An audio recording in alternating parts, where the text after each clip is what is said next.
I want to start by thanking everybody who's been working around the clock to restore power and to restore water, and to ensure that we continue to meet both the food and the fuel demands of Texans across the state. I expressly want to thank the linemen, the plumbers, who are out there restoring power and water. I want to thank the first responders who are working to keep Texans safe. I want to say thanks to the truckers, the farmers, the ranchers, the grocery store workers and refinery workers who are ensuring that Texans have the food and the food supplies they need right now. Because of their tireless efforts, we continue to make tremendous strides to overcome the challenges over the past week. We're working nonstop with local and federal partners. My staff and I have been in communication with local leaders as well as emergency officials throughout the state, and we will continue to work closely with them. We're also working with the Biden administration and federal officials. I talked to the president last night, and he called to let me know that he was going to go ahead and approve the major disaster declaration that Texas would be submitting. Texas submitted that disaster declaration last night. We're still awaiting word about confirmation of what President Biden told us last night. What this approval will do is it will give Texans the ability to apply for individual assistance from FEMA, which will then provide them with funding to help fix damages to their homes that are not covered by private insurance. And once it's formally granted, the Texas Division of Emergency Management will work with local officials to help residents apply for these FEMA funds. During our conversation, the President brought up several other related topics that would fall under the umbrella of the disaster declaration, such as support from the USDA, SBA loans, as well as other relief. Right now, we have 4 immediate priorities that we're focused on. First is ensuring that we complete the process of restoring power to Texas homes. Initially, I will tell you that there are no longer any residential power outages due to the lack of power generation. However, there are still about 165,000 Texas households that remain without power. These are the result of either downed lines or the need for the power company to manually reconnect the residents to the power system. For those still without power, we want them to know that local providers are working around the clock to restore electricity. I have been following this online, and my observation shows 2 things, and that is most of the people who still remain without power were in the swath of where the storm covered the state across the central part of Texas, whether it be from West Texas to East Texas. And that secondly, it seems like about 10 to 20,000 restorations take place each hour. So I know that the local power companies are working swiftly. The second focal point today is restoring water for Texans. Today I have issued waivers to cut red tape to accelerate this process. Our actions today include the following things. To help localities get clean water back in people's homes, TCEQ, the Texas Commission on Environmental Quality, as of 5 p.m. today, is standing up a phone bank for local water utilities who are unable to get water testing at their contracted labs. This phone bank will connect local facilities with another lab that can test their water quickly. TCEQ has partnered with the EPA to stand up 3 mobile water testing labs. Also, we are partnering with local river authorities to use their water labs to assist locals with bacteria sampling. And we have partnered with the state of Arkansas to use their labs. And we are also coordinating with larger local labs that have testing availability to help some smaller municipalities. Now, related to water, restoring water to Texans also means helping Texans deal with what may be their largest challenge in the next week, and that is busted water pipes. We cannot emphasize this enough about homeowners and renters being prepared to deal with the consequences of busted water pipes. The major disaster declaration when approved by the Biden administration, will assist this process. But as I said before, you must first look to your insurance company that covers your property.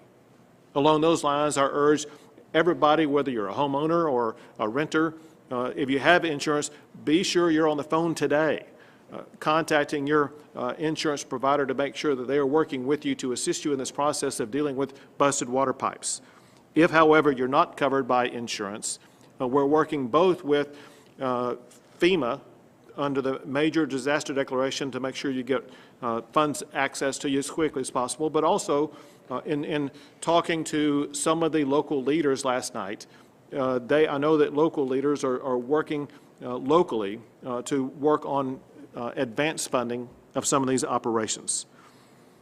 Also importantly, I had a call today with the Texas Board of Plumbing Examiners to discuss additional steps that the state can take to provide assistance to Texans who are dealing with broken water pipes. We know that there will be great demand for plumbers today, tomorrow, this weekend, and the coming days. We want to make sure that we do everything we possibly can to help you gain access to the plumbers that you need to solve your plumbing and leakage problems. Along those lines, we also took action today. As of noon today, over 320 plumbers have renewed their license. The Plumbing Board is coordinating with multiple out-of-state plumbing companies to send additional plumbers to Texas.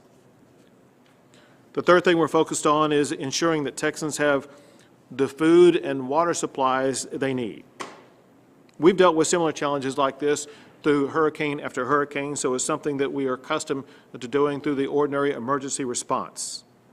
I, along with my staff, have been in contact with leaders at every level of the supply chain, from agricultural producers to truck drivers to retail grocery stores. We've already suspended some regulations related to commercial vehicles to help expedite the process of moving food and supplies. This will speed the delivery of food and other resources to communities across the state.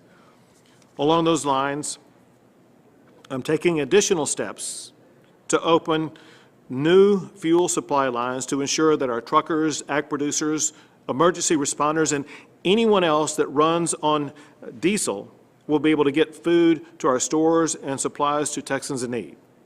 So today I'm allowing the use of off-road diesel on Texas roads. I'm also working with Comptroller Glenn Hager, and we have requested a fuel waiver from the EPA to allow for the use of all forms of diesel on Texas roads to keep our truckers moving.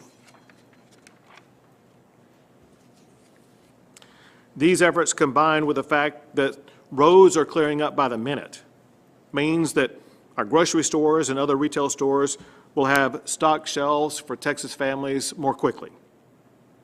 In addition, today I requested a USDA disaster declaration for Cameron, Hidalgo, and Willacy counties. This would make available federal assistance, such as emergency loans, to agricultural producers who have suffered losses in these counties. The reason why I only mention those counties, those are the only counties that have provided information to the Texas Division of Emergency Management that would allow them to qualify. I would not be surprised at all to see more counties make requests that meet the qualifications, and then at that time they will be added to that list. Along those lines, I have already worked directly with the Texas Farm Bureau, Texas Cattle Feeders, Texas Cattle Raisers, Texas Poultry Association, Texas Pork Association, Texas Produce Association, Texas Dairymen, Tyson Foods, and grocery providers to ensure that they have all of their needs met. In addition to that, one thing that I know is there are many Texans asking how they can help out. Our fellow Texans are very supportive of each other, and they want to reach out and be able to help you at this time in need. And I encourage those Texans who want to help out to go to one of two websites. Go to www.feedingtexas.org. That's www.feedingtexas redcross.org, or go to www.redcross.org. That's www.redcross.org, and work with them to provide the resources that you want to provide to help support the food or other supply needs of our fellow Texans. The fourth thing that we're focused on right now is helping our refineries get back up and running to provide Texans with the fuel they need. Frozen temperatures significantly impacted our refineries, but we are working to help them get back online to provide the fuel that Texans depend upon. We've already issued a number of waivers to expedite this process. And then earlier today, I spoke with refineries to get their input and their suggestions so that we would be able to provide them whatever type of assistance they need to get their operations back up and running again as quickly as possible. So let me just make this clear. We know for our fellow Texans, this past week has been an enormous challenge, maybe unlike any challenge that you've ever dealt with before. It's been far too burdensome for the lives of all those affected. We're working around the clock, and we will continue to work around the clock to address and to meet your needs and challenges and help you overcome them and get them put behind you. To help Texans, other state agencies are working around the clock to restore power and water and to ensure that you have the food and supplies that you need. I want to reassure you that we are using every single tool at our disposal to make sure that your needs are going to be met. The truth is what we always know, and that is for decades, more than a century, Texans have faced enormous challenges, and we've always overcome those challenges in the past, and will do so again this time. I ask all Texans to continue to collaborate with each other as we work our way through this process, and also make sure that you continue to take steps to prioritize your own personal safety and take measures and precautions to stay safe and stay warm. And just know that working together, we're going to get through this. I'm going to ask Chief Nimkid to add additional information that will be very important. Thank you, Governor. Since we met yesterday, we've delivered and transported about 1.7 million bottles of water. We used our Texas Military Department C-130s last night and Department of Defense C-17s to fly water into Corpus and Galveston. Today, we will continue to deliver water. You will see Houston, Austin, San Antonio, and Abilene shipments by air today. And folks, the reason we're using air is because the roads are still wet. The roads are still icy. And the place where water is right now is backed up with trucks waiting to be loaded so they can get on the roads and make deliveries. We will continue to deliver water by bottles for as long as it takes. We'll also continue to support the local efforts of repairing homes and infrastructure systems at the local level. Now, we don't own any of those. We don't own the infrastructure that goes to water, and we certainly don't own the homes. But we're doing everything we can to expedite repairs in that process to make that come back faster. We have 396 warming centers open across the state today. That's an increase of 65 since yesterday. We continue to work with our hospital systems. We've asked for the FEMA ambulance contract to deliver additional ambulances into the state to be able to support transfer of patients between facilities, mostly supporting dialysis missions. We continue to work to provide drinking and bulk water to hospitals, and a special thanks to several of the water authorities and river authorities out there that are using their own assets to be able to deliver bulk water to hospitals. Continue to work with the Department of State Health Services to bring on oxygen so that we can deliver oxygen to hospitals and to homes. And, you know, Governor, we haven't talked about this in a while, but we still have over 14,000 contract personnel in hospitals today supporting the COVID response. We'll continue that mission. I've had many, many calls with our local officials this morning, city managers from San Antonio, Austin, Dallas, and Fort Worth, to work on local problems that we can help them solve, whether it's repairs in homes or repairs to their infrastructure. We had a call with our federal congressional delegation today, lasted about 45 minutes, working through the challenges for them to help us at the federal level. We continue to talk to insurance companies, the Department of Insurance, conversations with the planning board, as you mentioned. And later today, Governor, we want to roll out a survey tool so that our citizens can tell us the amount of damage to their homes. In many cases, they can't report that accurately right now because, as in my house, the water just barely came on last night. We're still surveying damages. we want to make sure that people have the tool to report to us what that damage assessment is so we can share it quickly. Great. Thank you. And now the Executive Director for the Texas Commission on Environmental Quality, Toby Baker. Thank you, Governor. Quick update on where we are with water across the state. Due to lack of power and frozen and broken pipes, out of approximately 7,000 local public water systems, over 1,000 systems are currently impacted, serving over 14 million Texans. I can assure you that your local utilities are working tirelessly to provide you safe drinking water. The state of Texas is also working tirelessly around the clock to assist your local utilities in those efforts, and we won't stop until the task is complete. If you are a public water system, I'd like to expand a little bit on what the governor talked about earlier with the phone bank. If you are a public water system and the lab that you are contracted with is inundated or is closed due to the weather or to a COVID, please go to our website. It's tceq.texas.gov, and you will find information about the phone bank mentioned by Governor Abbott, where we will help connect you with a lab to do the bacteria sampling required to lift your boil water notice. If you're an individual who has questions about your local water supply, you need to contact your local utility provider, not the state of Texas, because that system is maintained and operated by that local provider. With that, Governor, that's all I have at this time. Very good. We'll take a few questions. Governor, yesterday you spent all the time criticizing FERCOM, yet I now found out that you actually appointed 2 board members to ERCOT, one of which is also the chairwoman of the Public Utility Commission.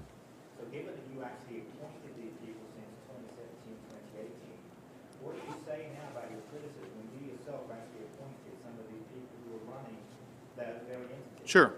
So the way ERCOT works, obviously, it's a complex entity that is a private entity that's in charge of managing power across the state. And we have to rely upon these experts to advise us what must be done. And I want to let you know what these experts told us. They said 5 days before the winter storm hit, ERCOT assured that, quote, "We are ready for the cold temperatures coming our way." They also said that ERCOT had issued a notice to power plants to ensure that they were winterized properly. And ERCOT's annual winter assessment, which was designed to ensure the state is prepared, that assessment assured the public of Texas that there would be enough power to meet peak demand this winter. Now, what happened is ERCOT fell short on all 3 of these promises they made, which is exactly why that I have ordered the state legislature to investigate exactly why ERCOT fell short here and to make sure this never happens again. Listen, we know that you folks at home have faced struggles by going without power. We want to make sure that whatever happened in ERCOT falling short never happens again, even if it means the state stepping up, providing funds to ensure that all of the machinery that froze up and was unable to generate the power you need, that may require funding. The state of Texas should step up and provide that funding. Is there any timeline on, we're talking about water and water restoration, can you give any idea for Texans at home how long they will be without water? A lot of people here in Austin obviously are under a boil notice and at the same rate don't even have water to boil. Sure. So I will answer that in part, and then I will have Toby Baker answer in part. First, to put it in context, and that is, we were asked previously what the timeline looked like with regard to restoring power. And our answer then was as quickly as possible. And we did everything possible to get that power restored, and it happened quickly considering the circumstances we were in. The same answer applies here. We want that water supply available immediately. And we know what it's like for people to be without their water, and we know that it's intolerable. So we're doing 2 things to help them immediately. One is we have brought in all of these additional resources to make sure that the turnaround will be quicker. Part of the challenge with regard to the timing of it is really going to be up to the local level because water supply is under the total control of the local level. You mentioned the City of Austin. It's the City of Austin, not the State of Texas, that runs the City of Austin water supply. The same would be true in Houston or wherever in the state of Texas. And so part of that will be up to the local level. That said, the state is providing any and all resources to assist and to accelerate the response at the local level. I'll let Toby respond further. Yes, thank you, Governor. And Governor, that's exactly right. It's really a question for the local water provider questions. If that is requested of us, we will engage on that level and help them. We have regions all across the state of Texas where we can engage at the local level. We're also helping with STAR requests, things that need to come up to the Department of Emergency Management. And we're also moving ahead with emergency authorizations as needed that need to come through the agency. But that specific question about when the water will come back on is really a question for the folks who operate that system. Governor Abbott, earlier this week you criticized wind and solar energy on parts. Given that about $20 billion of state subsidies have gone to those, is that something that the state legislature should continue in your opinion? It is something the state legislature will consider. So as it concerns the generation of power in the state, that is an issue that the Texas legislature will evaluate during the course of the session. They will do that across the board anyway, but I'm asking them to put a specific focus on evaluating all sources of energy so that we can ensure that we have adequate energy power in the coldest of winters, but also in the hottest of summers, so that Texans struggling at home will never have to go through that challenge again. Governor, is there anything that you guys can do in addition to asking out-of-state labs and all opening up the phone bank to speed up the bacteria testing to lift boil water bans for millions of Texans? So again, I'm going to have Toby answer, but I do want to say one thing, and that is it's important for Texans at home who want access to water to get that water turned back on as quickly as possible. There is another issue, and that is we want to make sure that when they turn that water on, it's going to be safe for them to be able to drink. So we will take every step necessary as fast as possible to get their water back on, but also ensure that when they turn it on, it will be safe to use. But Toby will know more detail in response to your question. Yes, thank you, Governor. So we did a deep dive last night, up all night long, looking at regulations where it's really more of just a paperwork. Adds time to the process. We've identified those. We sent those to the governor's office, and that's going to be part of a rule suspension package that the governor's office is moving forward. But as far as providing safe and clean water and the bacteria sampling itself, there is really, it takes up to 24 hours for that sample and for that testing to happen. But the problem is you can't perform that test until the integrity of the system is brought back online. So if you have a system that has many broken pipes in it and is leaking and allowing foreign sources into that system, that makes the process go longer because you can't actually do that sampling until the system is safe and secure. So we've taken action to waive and accelerate every regulatory requirement other than to make sure that it's safe, and we're going to do everything we can to make sure that everybody's water is safe to use. Governor, I'm interested in hearing a little bit about the fuel being imported into the state at this point, not just for truckers, but for average Texans who are trying to fill up their tanks so that they can continue Sure. their recovery. Let me tell Texans something about fuel supplies. One reason why there has been a shortage of fuel at some local gas stations is because the trucks that deliver that fuel haven't been able to get to those gas stations because the roads have been frozen and been dangerous for those trucks to drive on. As we speak, those roads are thawing and those trucks are going to those stations and making sure that they're going to be able to refill the gas tanks at the local stations. In addition to that, one thing that's taking place today is that the refineries are being powered back up to get going again to refine the fuel that's going to be needed, where they can replenish the supplies that will be used up over the course of the next week. And so we believe that we're going to be able to get all the fuel online very swiftly. Two more questions. Governor, you called for obviously providing funding to winterize power suppliers and plants, generators across the state. Do you think that there are issues, though, with the pricing models for energy? Does the focus on scarcity pricing and price caps de-incentivize these people to actually winterize Sure. their stuff? So you asked a very important question, about pricing models and pricing strategies as it concerns energy and power. That is an extremely important issue that I want to make sure that the legislature considers as they evaluate the entire ERCOT process about pricing and what pricing decisions were made. Were they right? Were they wrong? Does that pricing system need to be altered?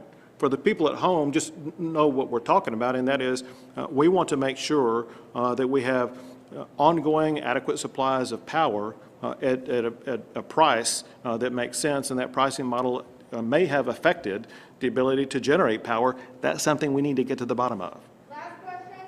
Governor, can you speak to what you're doing to help homeless Texans and what you're going to do moving forward? So homeless Texans are a great concern for us right now, and especially this harsh, cold temperature.